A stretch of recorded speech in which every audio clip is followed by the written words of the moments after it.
call my business partner at the time. I go, Blake, I don't give a what this takes. We are making Blenders work no matter what. Chase. No. Chase. Oh boy, can you take this stuff?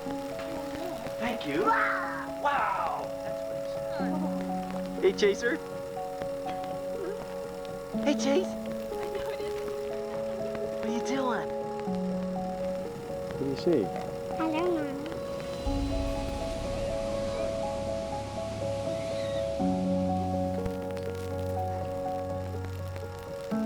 You like your new house?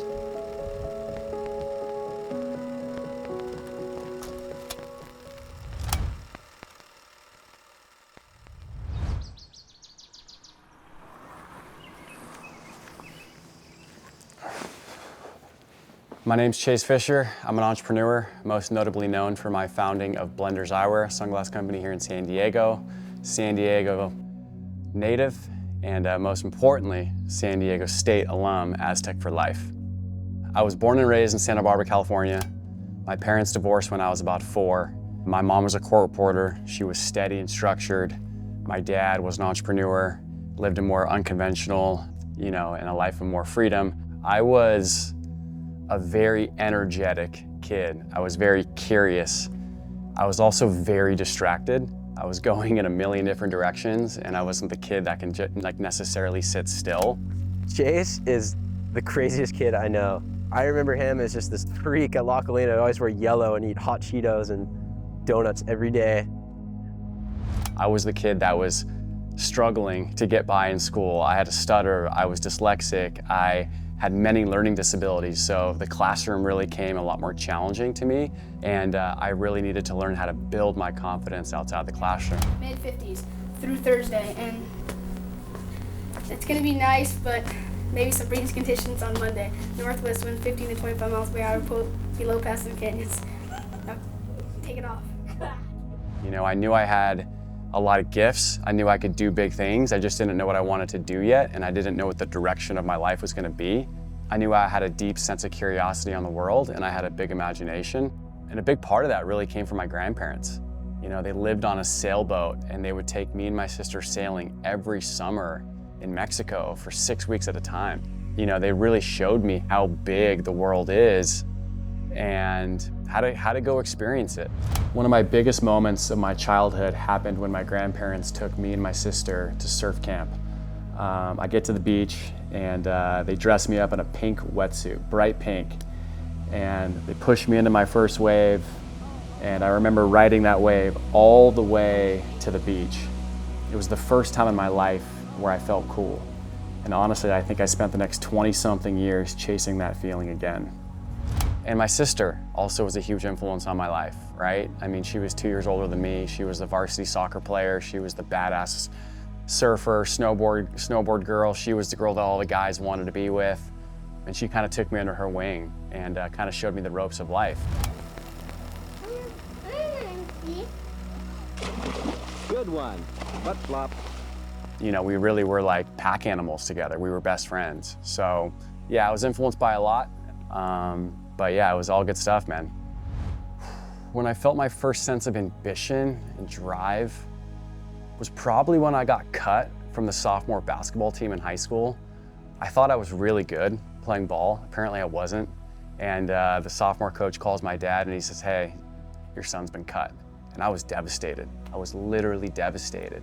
But when one door closes, another door opens. And I harnessed all that energy into surfing. It was another moment in my life where I felt really humbled, and I harnessed that into surfing. So I started competing on the high school teams. I started competing against other schools, and while I was never really good enough to win heats, I learned how to network with brands. I learned how to get sponsored by companies. I learned how to show up in a different way.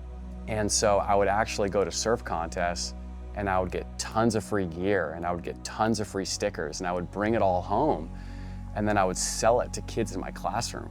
And that was the first time in my life where I was like, wow, I can actually do something different and actually make something out of my life, or find a way to be valuable and carve my own niche. So that's kind of when I started to develop my first ambition. I guess you can say that was my first entrepreneurial venture, was selling stickers to students in classes, and I was making 10 bucks a day, 50 bucks a week, and I had zero cost of goods. So I was doing all right for sophomore year in high school. You know, my first 2 years at San Diego State were very unlike any other. My first 2 years were just so hard. It became the ultimate proving grounds for me. Freshman year, I got kicked out of the dorms, and I was living out of my car, and I was couch surfing for 6 weeks. Sophomore year, things actually got worse. I got suspended, and I had to go to Mesa for a semester. I felt embarrassed. I felt lost. I felt like I let my parents down. But deeper than that, like I felt like I didn't belong there. But weirdly enough, I think those years built more resilience in me than anything else in my life. And so, you know, I wasn't the top student. I wasn't excelling in the classroom. So I had to figure out how to create momentum outside the classroom. And I was going to see one of my favorite DJs at a nightclub downtown San Diego. I wanted to wear sunglasses to the nightclub for some reason. I don't know why. I went to Target. I bought a pair of $5 shades. I wore them to the nightclub. Everybody in the nightclub was coming up to me asking about my sunglasses. Chase, where'd you get those? Let me try them on. Those are sick. And I was like, what?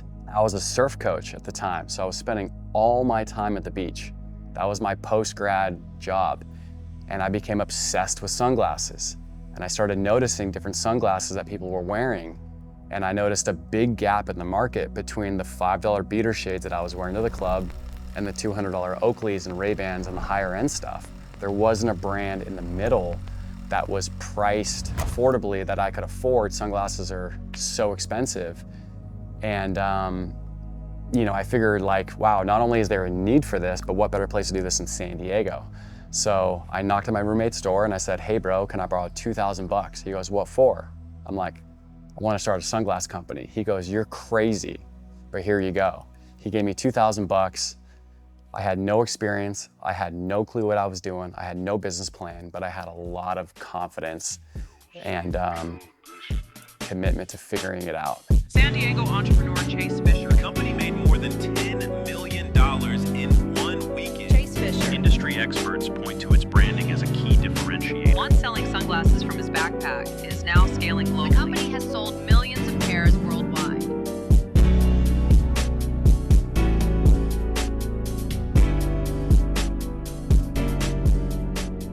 When I started seeing strangers start to buy the product that I didn't even know, that's when I knew that this was more than just an idea and that we were onto something bigger here. In 2018, we were doing $30 million in sales, and I was going to Tennessee to speak on a panel. And I remember opening up my email and I got my first lawsuit. And we were sued for $5 million. It was the first significant lawsuit that we ever had. And I sat there thinking, oh my God, this could be all gone tomorrow. We don't have $5 million. We can't pay off this lawsuit. All of my self-worth is tied up in this business. And it was a big defining moment for me because it made me pop my head above the weeds and look at the future for the first time. I was in this grind mode, and then all of a sudden now I'm like thinking much bigger, thinking much further out. And at the same time, I'm getting phone calls from investors, phone calls from private equity people coming to our office wanting to buy us, wanting to invest, wanting to acquire the company. I knew nothing about acquisitions, right? I never started Blenders to sell it. I started it because I wanted to create something meaningful that resonated with my generation. That was always the goal. And by doing so, I created a very valuable asset along the way. And so when I made the decision that I started this brand because I want to be the best, started this brand because I want to put it in the best position possible to succeed long term. And so we looked at opportunities, and a company called Safilo out of Italy, which is the second largest eyewear company in the world, they expressed significant interest in Blenders. And in 2020, I sold 70% of Blenders to Safilo for $90 million. Chase Fisher is selling 70% of the Deal that is valued at $90 million. to now millions. An investment for 2,000 bucks from my roommate, selling shades out of a backpack, to 9 years later, selling the company for $90 million. Crazy. I thought, finally, I could be less stressed. Finally, I took some risk off the table. Finally, I can have more fun with the brand. But what I didn't realize was everything that came after that. I remember showing up Monday morning and just having this realization of like, holy shit, like I just had $1 billion company invest $90 million into the business, but really they're investing $90 million into me. And what that did was create 100 times more pressure. You know, most people think about acquisitions as freedom. But really for me, it was about pressure. And before the acquisition, you know, all of our numbers were private. And after the acquisition, everything was public. And so that really changed the relationships. It changed the dynamics in how people viewed me. And honestly, it changed the dynamics in how I viewed myself. You know, you start asking kind of weird questions like, do people like me, Chase, or do people like the idea of Chase? You know, those are emotionally complicated. And there was a lot of complications that this has added to my life that I didn't really realize until it happened.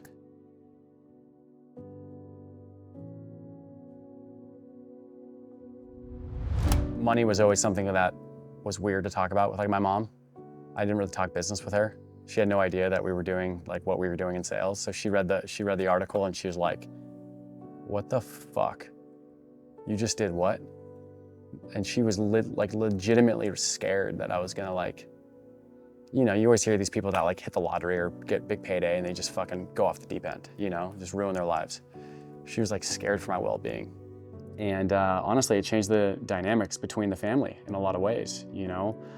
For the first time in my life, I felt responsible to pay back what my parents gave me. You know, my mom and dad both sacrificed so much for my sister and I. And so when the whole deal kind of went through, I felt an obligation to pay them back in a very unique way. So I sat them down and I had a heart-to-heart and I gave them financial security. And that was one of the most precious moments of my life, truly.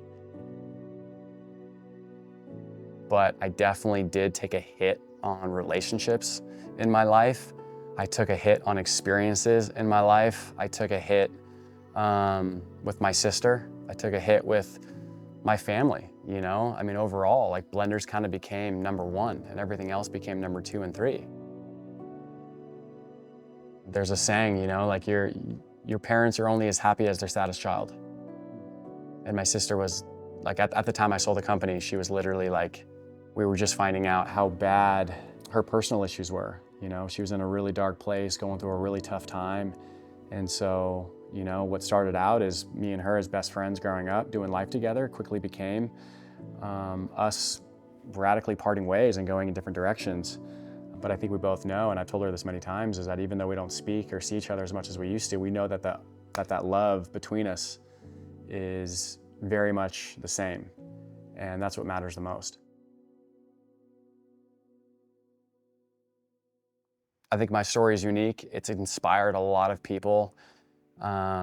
It's gave a lot of people like confidence that they can do their own thing. And it's also like sparked a whole wave of entrepreneurs at San Diego State. And that fills my cup. I love that. You know, also like as you become more successful, like success means nothing if it's not shared. And what I'm doing with San Diego State and what I'm doing with the you know, pouring into the entrepreneurs and pouring into the student athletes, like that brings me so much fulfillment. I'm a son, I'm a brother, I'm a boyfriend. I care a lot about my friends. I care a lot about my relationships. I care a lot about my girlfriend. That's what keeps me grounded. But I'm also somebody that's still kind of figuring it out. You know, I'm kind of figuring out who I am. As a concrete path of what I'm going to do next, I don't have that answer.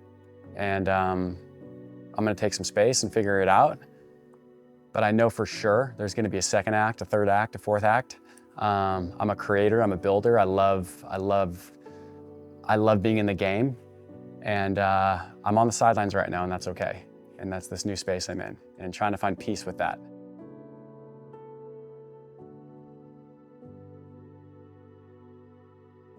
I would tell my younger self to relax.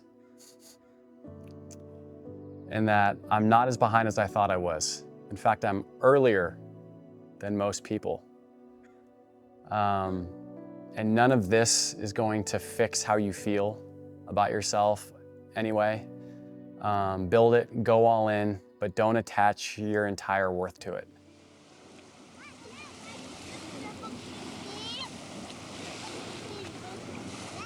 You don't need to earn your identity. And wear sunscreen. Wear your sunscreen, kiddos. That's what I would tell my younger self.